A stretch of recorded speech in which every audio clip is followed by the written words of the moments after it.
Man charged with 11 counts of attempted murder over mass train stabbing and another attack at London Station. Now, everyone will have heard about this by now because it was mainstream news. It's all over Facebook. That's where I heard about it first. When I flicked on Facebook, seen this tragedy that had just happened, which has shocked the whole of the UK, the whole of the world, to be honest, because when you have a look at news articles, it is main headlines across the globe. Now, these type of attacks are absolutely horrifying, to be honest. And these random attacks that are happening throughout the UK are happening far too often. And when you have family and loved ones who you do worry about, it is a worrying situation how out of control it is getting when innocent members of the public are being targeted for no apparent reason. Now, there was a lot of speculation around this. This is why I've waited to do a video on this, because I'm not only going to talk about this, I'm going to talk about which prison he'll end up in and what to expect for him whilst he's in prison. So, 32-year-old Anthony Williams from Peterborough was arrested on Saturday evening following the attack on the Doncaster to London King's Cross LNER service. So he was charged with 10 counts of attempted murder, one of actually bodily harm, and 1 count of possession of a bladed article following the knife attack on the train in Cambridgeshire. But he's also been charged with another count of attempted murder, where the victim suffered facial injuries after being attacked with a knife at Pontoon Dock Station on the Docklands Light Railway in East London, which happened on the Saturday morning. And then whatever else he's been doing throughout the day, obviously there's going to be extensive inquiries, but from what's happened in the morning up until this attack on the night time, what else has he been doing? So another man who was also detained was actually later released after officers established he was not involved. Now, I have seen some CCTV footage where this man is running away, he's shocked because he's getting chased off the coppers because one of the staff had wrongly pointed him out and said it's him. So they're chasing after him, and I think his instinct is obviously to run because he was running anyway from the attacker. And he's shouting, it's not me, as they've tasered him, and he's on the floor, in a right old state. But they've obviously arrested him, which they've had to because one of the staff of the train has pointed him out and said it's him.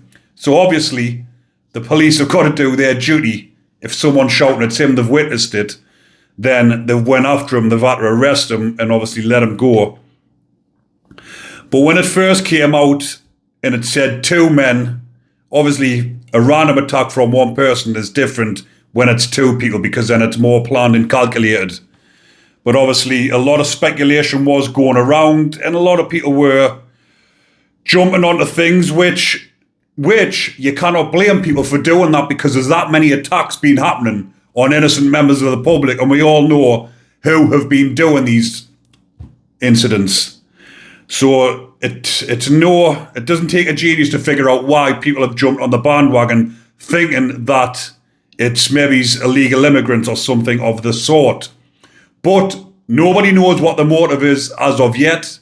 We don't know his religion or his background or anything, but I will keep you updated on everything as it unfolds because a lot of people that watch my channel don't watch the mainstream news for obvious reasons.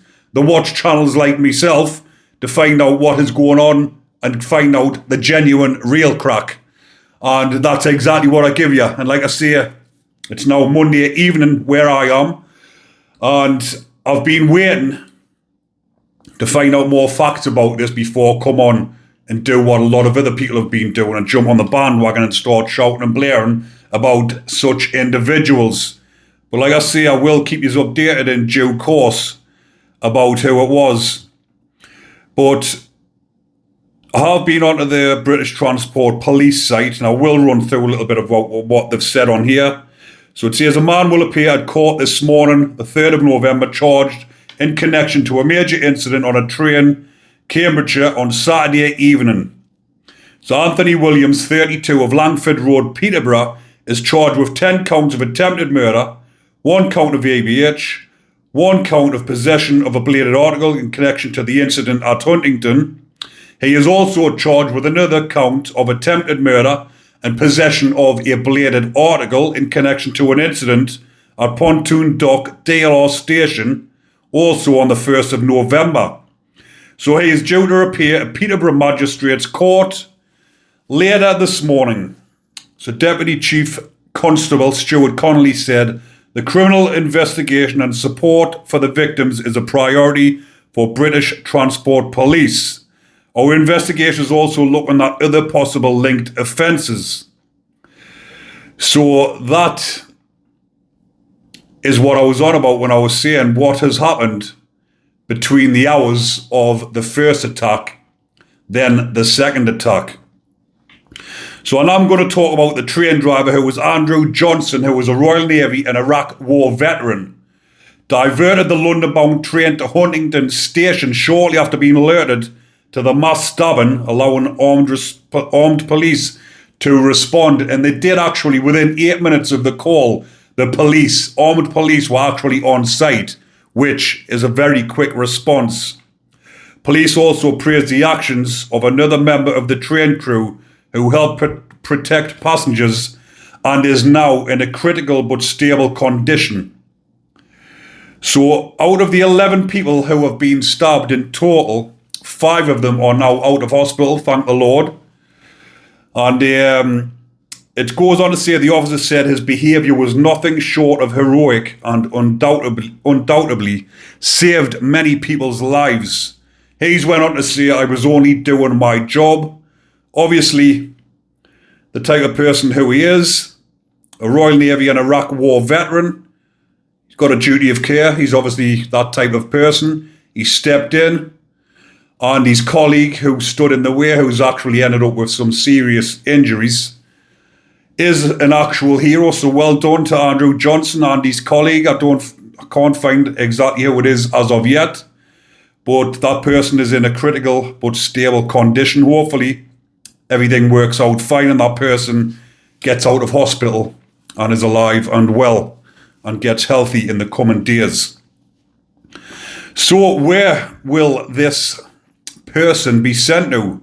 I was thinking initially that Anthony Williams would have been sent to maybe Belmarsh prison, because Belmarsh is a category A prison for these type of offenders. It has a unit, as you know, where Axel Ruda Cabana is.